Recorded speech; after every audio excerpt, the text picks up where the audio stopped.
So the Apothecary Diaries Season 2 Episode 1 is here, or Episode 25.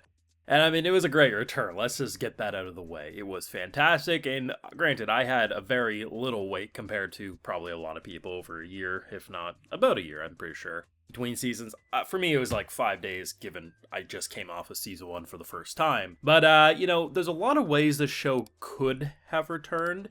And I think thinking about what they ended up doing, it does function like an Apothecary Diaries episode, but even still, between the innuendos and the secondhand embarrassment I felt for Jinshi in this episode, to just like how cute and adorable the cat stuff was, it's a perfect episode.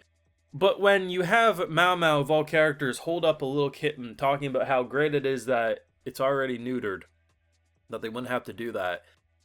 And then Jinshi's just casually standing there like, bruh. Now, granted, we know he's got manhood down there. It was revealed in Season 1, but still, to essentially at face value tell who is assumed to be a eunuch about neutering, and then the next shot we see is of her staring at sausage. Innuendos, they write themselves. Anyway, I do have full live reactions if you want to support my work. If you want to see my full good thoughts, it's going to be over on Patreon exclusively. So, I did binge Season 1. If you didn't see my video that I did on Season 1 last Friday, go check that out in the playlist. Fantastic show. Very much enjoyed it. And the interesting thing about something like The Apothecary Diaries is it doesn't really follow a traditional narrative formula, right? Like, it kind of just does its own thing. And the brilliance about Season 1 is how all those smaller points and little stories connected to a bigger picture. And that's why probably when they did the whole, like, foreshadowing moment of, I guess, the cat, I'm gonna get into it, but I think there's more to it than that. Something like is like approaching and it looks like something jumps. And I'm like, oh shit, like what's going on here? Like who's getting jumped? Like where's the next plot line? And it turns out it was a little kid.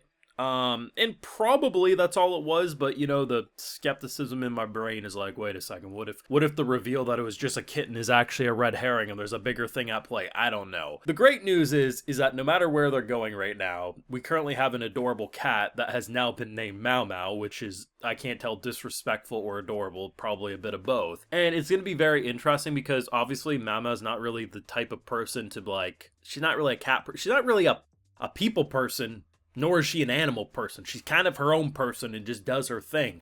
And it's adorable how, if you know anything about animals, especially cats, when they like kill or catch like prey, if they're delivering it to someone specific, it means like you're their favorite person. So the fact that when little rat catcher over here is catching the rats around the palace, it brings it to MaoMao.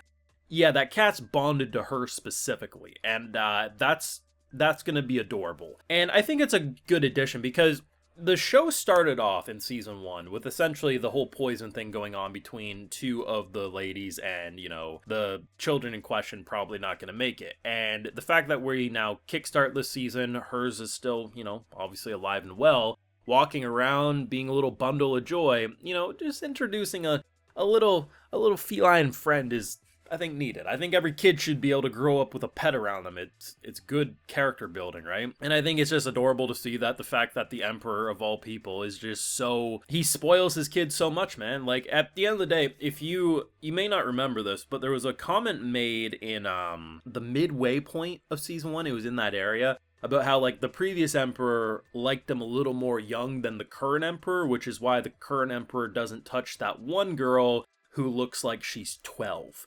And just saying, like, I mean, the current dude's a lot better than the last dude is what's being implied. And I think the way he dots on his daughter and obviously people around him, I mean, the fact that also with how they were spreading the book and stuff, like, he just seems like a decent guy compared to what a lot of people in his position of power would be in this time period in this world, right?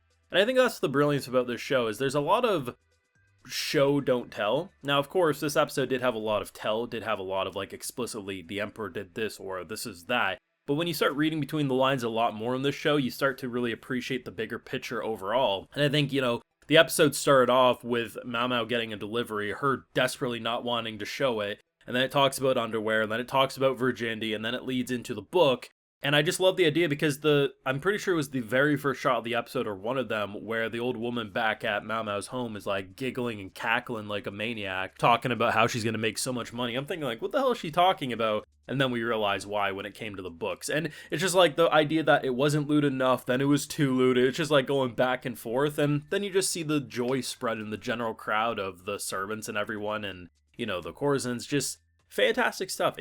This is such a good slice of life because at its core, that's what it functions as until the individual mysteries start really forming. Because, yeah, it is almost like a detective series when it really gets going, but in episodes like these, it functions straight up like a slice of life. And these are the types of slice of life that deserve to be popular, and it's great that it seemingly is. I mean, the material's there. They could literally make like 6 two-course seasons straight with no more material being released and be okay if they keep the pacing up that they did for the first season, which was 2 light novels. I don't know if they will get a ridiculous amount of seasons, but boy golly do I hope they do.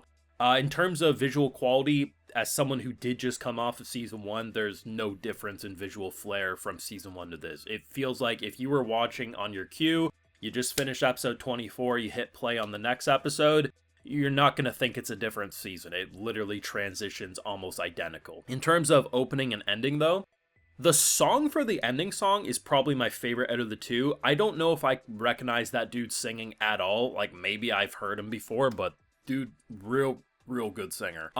Visually though, the opening is definitely the most interesting between the 2, but also I'd argue probably the most interesting visual opening out of all 3 openings we've seen from this show. Really good stuff. I'm sure you could read between the lines, really interpret things, but you know, I'm sure there's, as the source readers always like to say, spoilers in the opening, but unless you know of the source material, you're never gonna really know. To me, it's just looked like a lot of cool visuals, but I'm sure it does hint and indicate where the arc is going to go going forward in the first core at the very least. But this was great. I didn't watch season 1 weekly, so it'll be an interesting experience because I watched season 1 over the course of like 5 days. So having 24 episodes in the span of 5 days, I'm going to be interested to see how my opinion is because I definitely think the Apothecary Diaries is one of the better binges I've seen in recent memory. So I'm interested how a weekly experience will go for me. But, you know, if you keep showing the love like you did on my season 1 video, I'll keep making it here, but yeah, we'll see where it goes. Great return, simple return, but effective return if you ask me, and the innuendos, man. Even knowing my boy suppresses his manhood with a potion, you don't say that who's at face value a eunuch in the general place. You let me know your thoughts and feelings, though, on the return of the Apothecary Diaries down below. Leave a like if you enjoyed, subscribe if you're new around here. Of course, ring that bell, and like I mentioned, we got those full live reactions over on Patreon, and hey, while you're over there, I'll also give you a video shout out. So today we got Nathan Matthews, Karasu JP, Jonathan, Mate Major, Earl888, and we also have Austin Citizen. So I appreciate the support, everyone. Please take care, and you'll have a good one.